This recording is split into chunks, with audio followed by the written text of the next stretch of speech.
आगे कहते हैं भगवान, जायापत्य गृह क्षेत्र स्वजन द्रविणादिषु उदासीनः समं पश्यन् सर्वेश्वर्थम् इवात्मनः। जायापत्य गृह क्षेत्र स्वजन द्रविणादिषु, मैंने घर में, परिवार में उतनी ही ममता हो जितनी कर्तव्य निर्वाह के लिए आवश्यक है। मेरा ऐसा मानना है कि व्यर्थ तो संसार में कुछ भी नहीं। निश्चित करना है हमें अनुपात। आवश्यकता तो सबकी है भाई। आज हम ये कह दें हमें किसी की आवश्यकता नहीं तो झूठ होगा। आवश्यकता तो है। अगर आवश्यकता नहीं होती तो एक घर छोड़कर आने वाला दूसरा घर क्यों बनाता? एक संबंध छोड़कर आने वाला यहां पर दूसरा संबंध क्यों बनाता? आवश्यकता तो है भाई। थोड़ी सी आवश्यकता तो संसार में रहते हुए सबको है और इसकी स्वीकृति होनी चाहिए। पर यहां भगवान कह रहे हैं कि जो शिष्य है, जो गुरु की सेवा में है, मैंने घर में, द्वार में उसकी आवश्यकता से अधिक ममता ना हो, उतना ही पर्याप्त है जितने से कर्तव्य का निर्वाह हो जाए।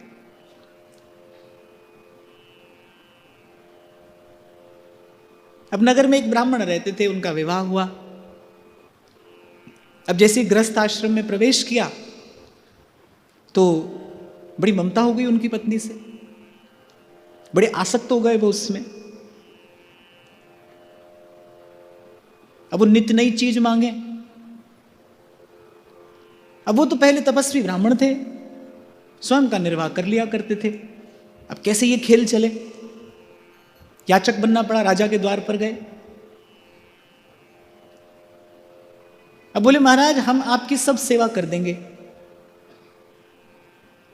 बस आप हमें वो दे दीजिए जो हमारी धर्मपत्नी चाहती है। सेवा हम आपकी सब कर देंगे।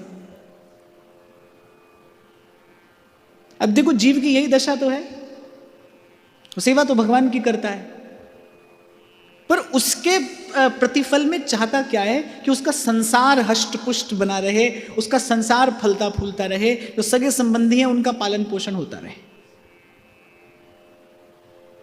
यही जीव की दशा है।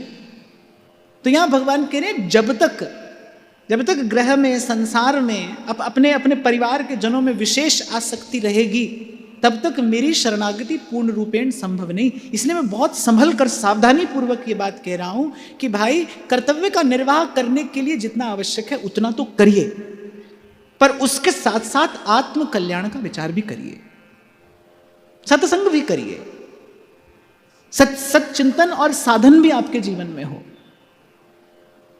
वो जिन्होंने अपना रोम रोम दे दिया संसार को, जिन्होंने अपने रोम रोम से की संसार की सेवा, अंत में वो भी हताश निराश ही यहां से गए। और संसार से कोई इनाम पाने के लिए तो संसार की ओर बिल्कुल भी मत देखिए, वो तो कभी होने वाला ही नहीं है, कभी नहीं होने वाला है भाई। आप करते करते मर जाइए तो भी अंत में आपके पास जो वो रिपोर्ट कार्ड आएगा ना, उसमें आपकी गलती लिखी आएगी, आपका दोष लिखा आएगा। और बुरा मत मानो, संसार ऐसा ही है। भगवान कह रहे हैं भाई ऐसा ही बनाया है हमने, और इसलिए बनाया है ताकि तुम इसमें फंस नहीं जाओ, इसलिए हमने ऐसा बनाया है ये। इसलिए व्यवहार का अंतिम परिणाम दुख है, इसलिए संसार का अंतिम परिणाम दुख है। भगवान कह रहे हैं मेरी की हुई व्यवस्था है, इसको देखकर समझ कर ही इसमें रहना चाहिए। ये मैं इसलिए नहीं कह रहा हूं कि आप लड़ झगड़ कर और निकल पड़े कहीं, ये तो मैं केवल इसलिए कह रहा हूं भाई ऐसा ही संसार है। माने आशा नहीं रखना, आशा ही परमम दुखम, नैराश्य परमम सुखम। प्रीत तो नंद नंदन सो की जय, नंद नंदन सो की। देखो विचार की धारा संसार की ओर जाएगी तो चिंता है, प्रभु की ओर जाएगी तो चिंतन है। चिंता का परिणाम कुछ और है, चिंतन का परिणाम कुछ और है। आपके हाथ में है भाई, आपको अंतिम परिणाम सुख चाहिए कि दुख चाहिए। हाँ, आप एक टांग पर खड़े होकर इसलिए तपस्या कर रहे हो कि हमको संसार से सुख मिलेगा, ऐसा होने वाला नहीं है, ऐसा होने वाला नहीं है। जीवन भर जीव तपता ही तो है, मैं कहता हूं जो संसार में किया जाता है वो तपस्या नहीं है तो और क्या है, वो तपता ही तो है जी, लेकिन वो तपस्या निरर्थक है। क्यों? क्योंकि उसका उद्देश्य अपवित्र है। एक संत के मुंह से मैंने बहुत बरस पहले सुना था, बात मुझे बड़ी अच्छी लगी। बोले अरे संसार के लिए कितनी मेहनत करते हो, अपने सगे संबंधियों को राजी रखने के लिए कितनी मेहनत करते हो। मुझे स्मरण आ गई वो दो पंक्तियां जो श्री गोस्वामी जी की उस संस्कारी धर्म पत्नी ने गोस्वामी जी को कही।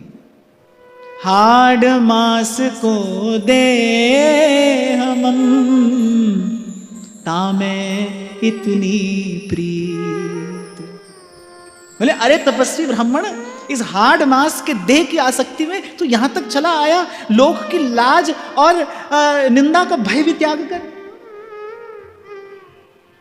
हार्ड मास को दे मम तामे इतनी प्रीति, तिस आधी, आहा फिर इससे आधी, तिस आधी जो राम में अवस मिटे भव भी। अरे तू सदा के लिए निर्भय हो जाता, तू सदा के लिए निश्चिंत हो जाता, इस आधी जो राम में। और कहते हैं ये शब्द कहीं भीतर जाकर लग गए, फिर मुड़कर संसार की ओर नहीं देखा। पुरुष सोई जो पुरीश सम छाड़ भजय संसार। पुरीश सम मलवत संसार का त्याग करके फिर उसकी ओर न देखे। इसलिए मेरे से कोई पूछता है ना, हमारी बहुत भजन करने की इच्छा है, मन करता है सब छोड़कर आ जाएं। मैंने कहा जो आज मन कर रहा है ना सब छोड़कर आ जाएं, कल वो यही मन यहां से सब छोड़कर चल देने को भी करेगा। मन की बात मत देखिए, अपनी योग्यता पात्रता देखिए, अपने गुरु से आज्ञा लीजिए, वो आपको बताएगा कि आपके लिए कौन सा स्थान ठीक है। मन करता है, और जब तक ये लगता हो कि भाई यहां रहें कि वहां रहें, तब तक तो वहीं रहना, तब तक वहीं ठीक है।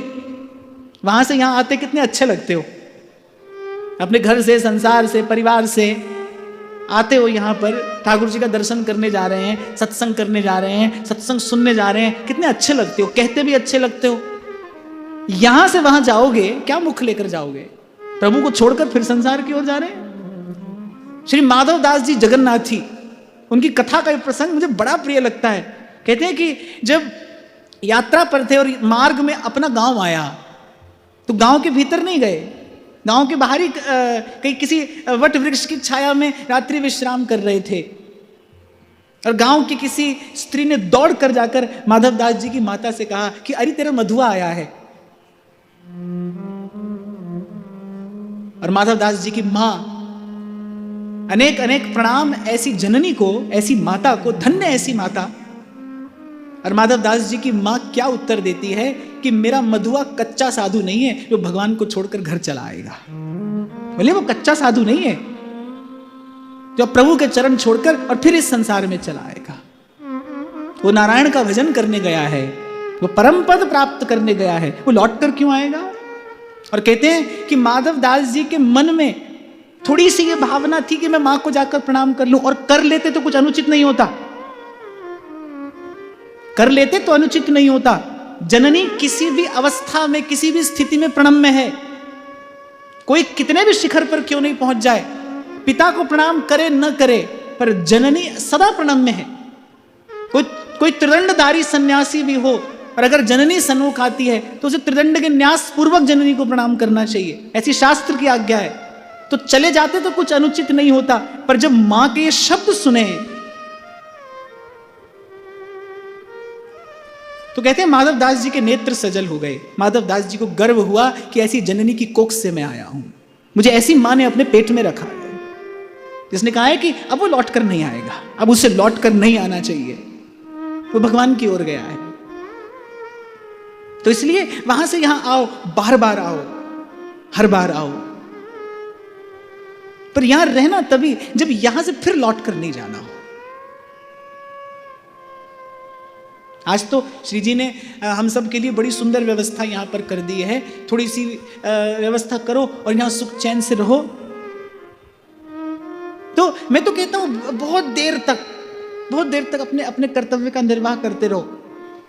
थोड़ी सी चूंटी अगर संसार काटता है ना तो उसको काटने दो, अच्छा है। एक बार श्री अखंडानंद जी महाराज से किसी ने पूछा, बोले महाराज यहाँ बड़ा कष्ट है, शांति नहीं है। तो अखंडानंद जी महाराज कहने लगे, बोले युद्ध के क्षेत्र में तू शांति की संभावना लगाए बैठा है, यहाँ तो चारों ओर से तीर तलवार चल रहे हैं, यहाँ कहाँ शांति मिलेगी। तो यहाँ शांति खोजना व्यर्थ है, यहाँ प्रसन्नता खोजना व्यर्थ है, यहाँ प्रेम लगाना व्यर्थ है भाई। या ये बात आज समझ लीजिए या कभी समझना, पर समझना तो यही पड़ेगा, क्योंकि सत्य यही है, सिद्धांत यही है, अंतिम सत्य यही है। तो भगवान कह रहे हैं कि भाई अपने कर्तव्य कर्म का निर्वाह करे, पर किसी में विशिष्ट उसकी आसक्ति ना हो। ऐसा होने से क्या होगा, पक्षपात हो जाएगा। सेवा के लिए बड़े मीठे फल लाकर दिए किसी ने गुरुजी के लिए, और मन में आया कि चलो घर लेते चलें इसे। चाहिए छोटा सा उदाहरण दे दिया मैंने। यदि किसी की ओर आपका पक्षपात हुआ तो आपसे ऐसी भूल, ऐसा अपराध हो जाना अवश्यंभावी है, हो ही जाएगा। और ये बात महत्वपूर्ण होगी, तभी भगवान कह रहे हैं। इसलिए भगवान ने कहा उदासीन हो, उदासीन समम पश्यन्। उदासीन का मतलब जिसके चेहरे में 12 वजह हो, ऐसा उदास नहीं होता। आप इस शब्द को जरा ध्यान से समझना। उदासीन का मतलब ऐसा नहीं है जो उदास ही रहता है, कभी उसके चेहरे पर प्रसन्नता आती नहीं।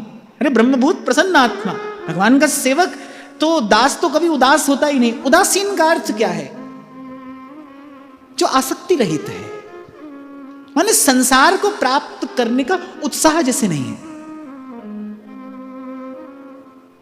जो अपने मन में मानता है दास मलूका कह गए सबके दाता राम। अरे प्रभु, जो अपने लिए अच्छा होगा, जो अपने लिए उचित होगा, वो समय आने पर अपने को दे देंगे। आशा एक राम जी से दूजी आशा छोड़ दे, नाता एक राम जी से दूजा नाता तोड़ दे। और कबीर तो कहता है यदि ये आ जाए आपको करना, तो फिर तो कहते घर में रहे उदासी। नहीं तो कभी कभी मैं ये भी देखता हूं, बोले अब हम ऐसी उदास रहेंगे, गंभीर रहेंगे, ना हंसेंगे ना बोलेंगे। नहीं, ऐसी बात भगवान नहीं कह रहे हैं।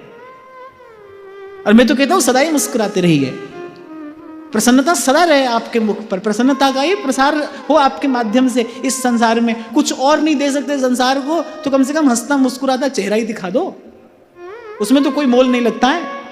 हंसते मुस्कुराते रहिए। उदासीन का अर्थ है जिसमें संसार को प्राप्त करने का कोई उत्साह नहीं है, माने जिसके भीतर संसार की महिमा नहीं रही। अब उसके लिए संसार की कोई महिमा नहीं है। आए तो प्रसन्नता नहीं है और चला जाए तो कोई दुख नहीं है। समम पश्यन्, समदृष्टि हो। और फिर भगवान कह रहे हैं सर्वेश्वरथमिवात्मनः, और जो घट रहा है जीवन में वो मान ले कि ये प्रभु की इच्छा से हो रहा है। ये करने वाले कौन हैं? मंगल भवन अमंगल हारी। ये मेरे लिए जो विधान किया है, ये मंगल भवन ने किया है, इसमें मेरा मंगल ही है, निश्चित रूप से मेरा मंगल है।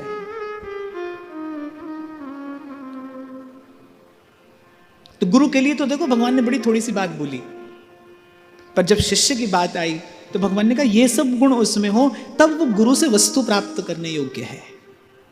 सब कुछ गुरु के पास है, पाइए अपने भाग। चुटकी लेते हुए कहते हैं कबीर साहेब के दरबार में, और कमी काऊ की नाई, बंदा मौज न लेवई चूक चाकरी माई।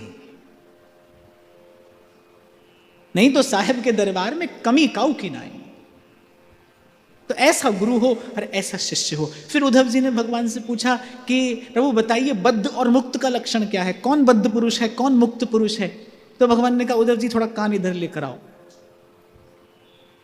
तो भगवान ने धीरे से कहा वैसे तो न कोई बद्ध है और न कोई मुक्त है, ये बंधन और मुक्त कहाँ है, ये अपनी दृष्टि में है।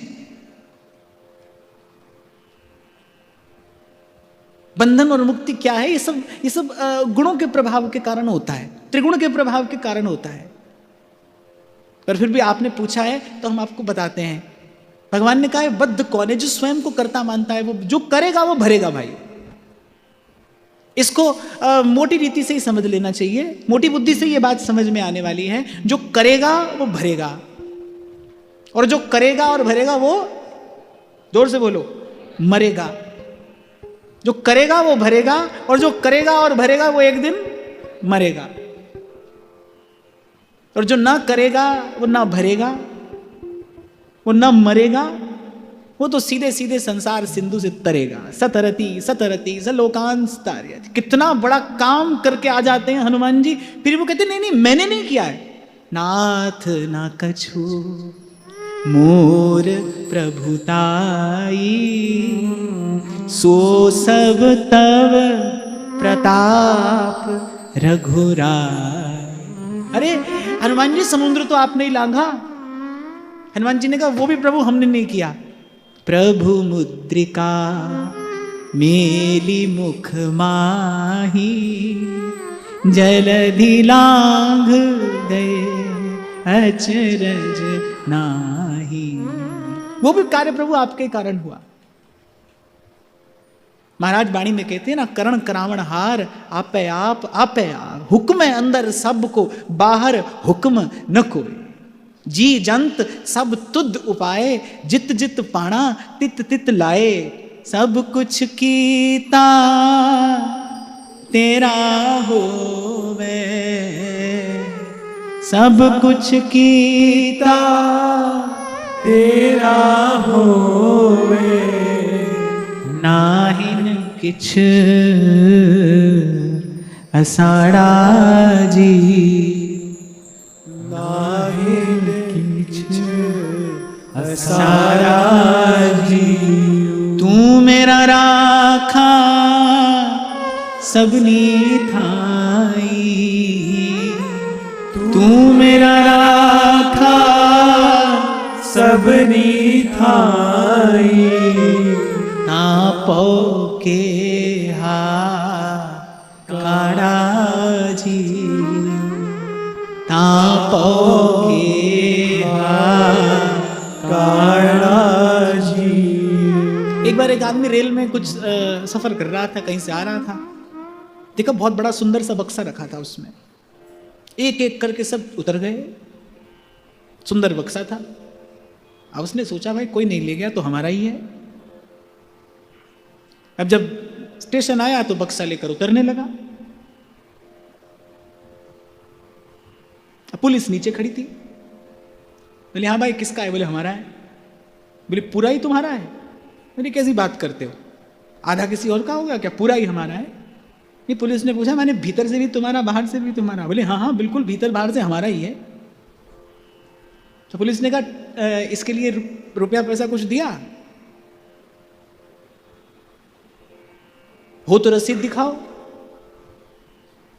तो उसने कहा अरे सुनो ले देकर निपटा लेते हैं, पर है हमारा ही। तो पुलिस ने कहा ठीक है पहले लेना देना ही कर लो। पहले उससे लिया, फिर बोला अब इसको खोलो। अब जब खोला तो उसमें निकला मुर्दा।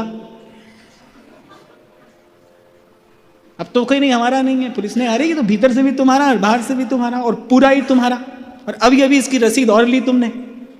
तो जब जीव करता है ना तो ऐसे ही भरता है, न करे तो न भरे।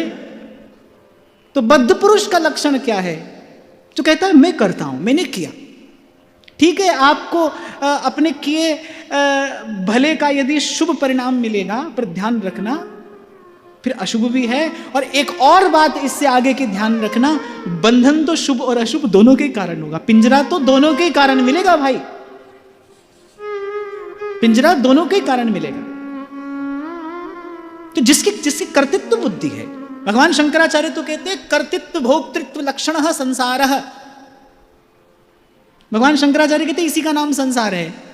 जीव करके और भर रहा है, बोले इसी का नाम संसार है। पुनरपि जन्मम पुनरपि मरणम, अज्ञान के कारण। और सत्य क्या है कि तेरी सत्ता के बिना हे मुद मंगल मूल, पत्ता भी हिलता नहीं और खिले न कोई फूल। भक्ति ये बोझ अपने सर पर रखता ही नहीं ना। वो कहता है प्रभु मैं तो निमित्त हूं, ये शरीर उपकरण है, कार्य भी आपका, करने वाले भी आप और कराने वाले भी आप। और देखो भाई यही सत्य है। ये पंचभूत कहां से प्रकट हुए जिससे आपका मेरा शरीर बना? ये पंचभूत कहां से प्रकट हुए? भगवान से ही तो आए। सब चीज की परत हटाकर देखो तो मूल में भगवान ही है। रोटी के पीछे आटा है क्षीर सा, आटे के पीछे चक्की की तान है, चक्की के पीछे गेहूं, गेहूं के पीछे वर्षा, पर वर्षा के पीछे तो आज भी भगवान है। सब परत हटाकर देखो, छोटी से छोटी वस्तु की भी, तो सृष्टि के कण कण के मूल में क्या है? भगवान ही है। पर कोई बिरला है जो इस सत्य का परिचय पाता है, तभी भगवान कहते हैं वासुदेव सर्वमिति समहात्मा सुदुर्लभा। फिर भगवान कहते हैं मुक्त पुरुष का लक्षण क्या है? वो भी इसी संसार में रहता है। अब ऐसा थोड़ी है कि जो ब्रह्म ज्ञानी है वो ये सोचे कि भाई मुख में भी ब्रह्म है, कान में भी ब्रह्म है, चलो मैं कान से ही खा लेता हूं। ऐसा थोड़ी होता है। वो भी इसी संसार में रहता है, हम लोगों के बीच में ही रहता है, हमसा ही दिखता है, हमसा ही व्यवहार करता है। पर फिर भगवान मुक्त पुरुष का लक्षण बताते हैं। मुक्त का लक्षण क्या है? न स्तुवीत न निंदेत कुर्वतः साध्व साधुवा वदतो गुण दोषाभ्याम वर्जितः समदृङ् मुनिः। न स्तुवीत न निंदेत, न निंदा न स्तुति। अच्छा देखो, बार बार भगवान इस बात को कहते हैं, भाई गुण दोष नहीं देखो, मत देखो, इसमें फंस जाओगे, इसमें उलझ जाओगे। और अभी एक छोटी सी बात मैंने आपको निवेदन की ना कि पाप से तो बचना ही चाहिए, लेकिन पुण्य का भी बहुत लोभ नहीं होना चाहिए। आगे भगवान कहेंगे, बोले मेरा भक्त इन दोनों से न्यारा रहता है, स्वर्ग ना इच्छे और नरक ना डरे, धरे धर्म हरिवंश को। बार बार भगवान कहते हैं समदृङ् मुनिः, समदृष्टि, पश्यन् मदात्मकं विश्वम। इस सारे संसार को मेरा ही जाने। जब आपका ही है फिर कौन भला है कौन बुरा है? कबीर कहते हैं साईं के सब जीव हैं, कीड़ी कुंजर दोए। कुंजर माने हाथी। बोले चींटी भी उसकी, हाथी भी उसका, छोटा भी उसका, बड़ा भी उसका, भला भी उसका, बुरा भी उसका, फूल भी उसका, कांटा भी उसका, धूप भी उसकी, छांव भी उसकी, दिन भी उसका, रात भी उसकी।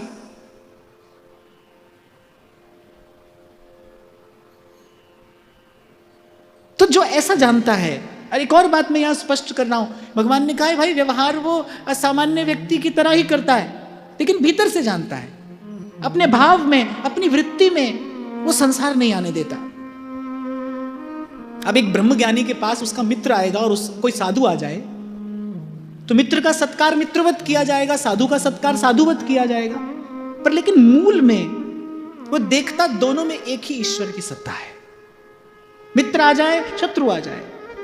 और प्राय करके तो भाई अगर परमार्थ की दृष्टि से देखो तो मित्र से अधिक हित हमारा शत्रु करता है। वो हमें संसार से उपरत करता है, वो संसार से उपरत ही लाता है।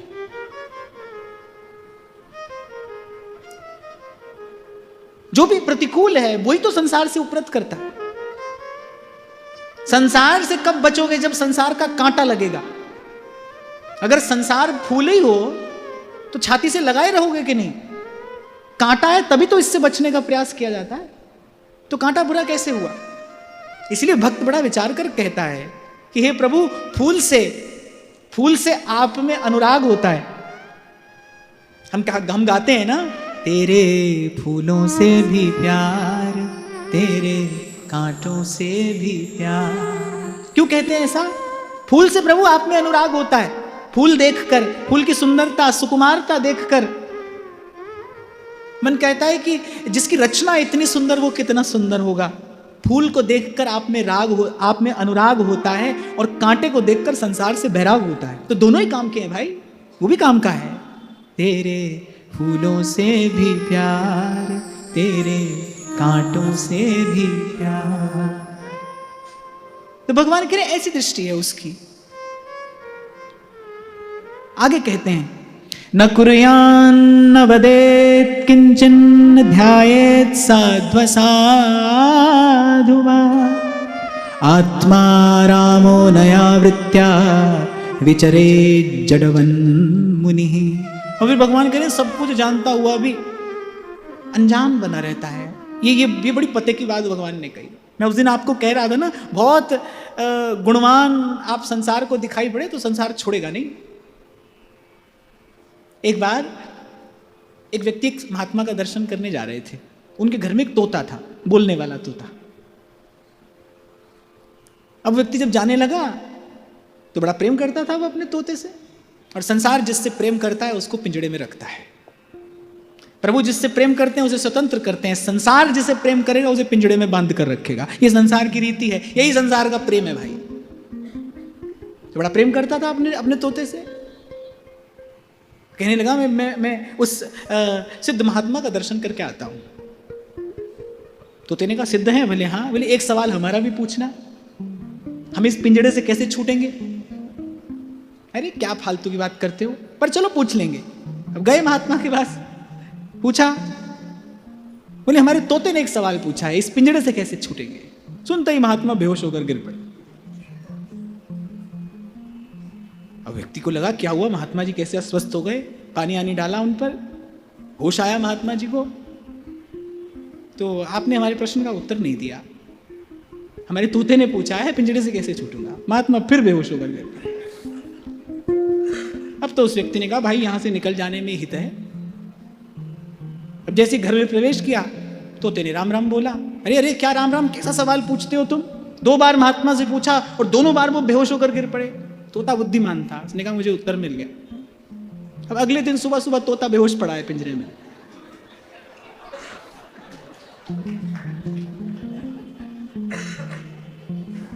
अब व्यक्ति ने क्या किया, पिंजरे का दरवाजा खोला, हाथ में लेकर उसे दुलारता दुलारता और थोड़ा जल का छींटा दिया। इधर से छींटा उधर से तोता फुर्र। तो बता दिया महात्मा ने भाई संसार के पिंजरे से निकलना है तो अनजान बने रहना, आप कुछ नहीं जानते। हम जैसे यहां तुमको प्रवचन उपदेश देने आए हैं तो माने इससे कोई बहुत लाभ नहीं होता है, और संसार जकड़ता है और संसार पकड़ता है। गुणमानी संसार, पर ऐसा कर कौन सकता है भाई? ठीक है आप लोग हंस दिए, पर बात तो बड़े पते की है। भगवान बड़े पते की बात कह रहे हैं, वो सब जानता है। लेकिन संसार में कैसे रहता है जैसे कुछ नहीं जानता है। और यहां लाइन लगी है जो कुछ नहीं जानते हैं, और यहां माइक्स में बोल बोल कर सारे संसार को बता रहे हैं कि देखो हम सब जानते हैं। पर जो वस्तुतः जानता है, भगवान कह रहे हैं संसार में कोई नहीं जानता कि वो सब जानता है। यही भगवान की लीला है।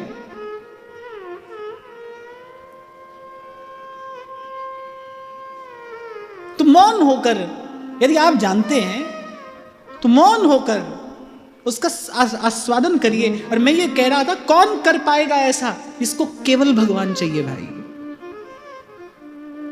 इसको केवल भगवान चाहिए। जो भगवान के अतिरिक्त कुछ और चाहता है उसके सामने उसकी वासना लोक हित का लबादा ओढ़कर आती है, लोक हित के वस्त्र पहनकर आती है। लोक उपकार करेंगे, हम लोक का मंगल करेंगे। कुछ महात्माओं की संगोष्ठी हो रही थी, पूछा बोले क्यों महात्मा बने? तो उसने कहा कि कुछ लोक का हित करेंगे, कल्याण करेंगे। एक वृद्ध महात्मा तो बड़े क्रोध में आ गए। अरे ये करने के लिए तुम साधु हुए हो? अरे ये करना था तो नेता बनते जाकर। साधु आत्म कल्याण करने के लिए हुआ जाता है भाई। भक्त तो भगवान का सुख है, प्रभु को सुख देने के लिए ये भजन का मार्ग है। आनुकूल्येन कृष्णानुशीलनम स भक्तिरुत्तमा, रूप गोस्वामी पाद कहते हैं। अन्याभिलाषिता शून्यम, 2 पंक्तियों में